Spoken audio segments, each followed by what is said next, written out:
Of course, there's ballots in a number of states still being counted. We, of course, keeping our eye on the race for the White House. While it's not a deciding factor, looking at the popular vote, currently Joe Biden is winning that, about 50 to 48% of the vote right there.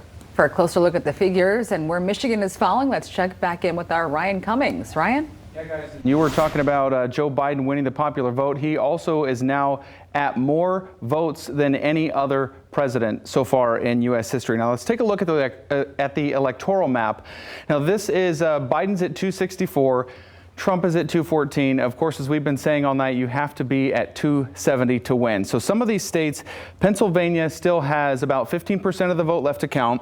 We're told Georgia has about 2% left to count, and they're going to be doing that in the morning and as well as the rest of the week.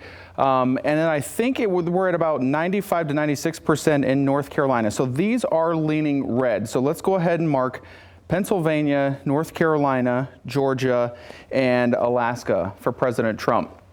Take a look at the number there at the bottom right of your screen. He is still at 268. So even if Vice President Biden does get Nevada, that would give him over the top. That would give him the 270 needed to win the White House. Take a look closer now at the state here of Michigan. Vice President Biden is now winning by a higher margin than what we reported just a few hours ago. He was at 120, and now he's at 134,622, which is more than 10 times what President Trump won the state back in 2016 against Hillary Clinton. You can see here that there are about 9 counties that are going Democrat. And we can take a look at Grand Rapids, which is one of them. And I don't think, let's take a look here at 2016. Hillary Clinton did not win Grand Rapids. In fact, President Trump won Grand Rapids by 9,000.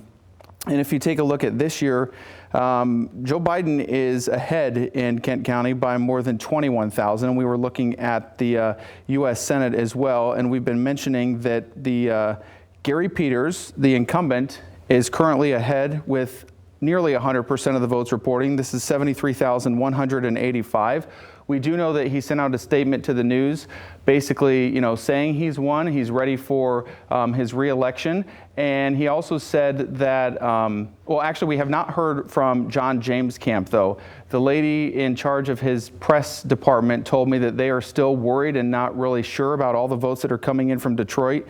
As you can tell, take a look at, he has more than 298,000 votes different there in Wayne County, which is the seat of Detroit, and back in 2014, he won by 232,000. So again, Peters now claiming victory, but James has not conceded as of yet, at least to us here in the media. And we're going to be keeping a closer eye, of course, on the presidential race, but we're going to make sure that those are not fully counted because we haven't gotten those numbers in yet, but we will keep you updated on the numbers as they come in. Again, Nevada is going to be counting the votes every day at 10 a.m. and holding a press conference until the end of the week. They were saying as long as the votes and the ballots were postmarked by yesterday, they're going to be counted at least for the next few days. Same thing for Georgia. Those votes, again, are not expected out until the morning, sometime probably around 10 or 11, guys. All right, Ryan.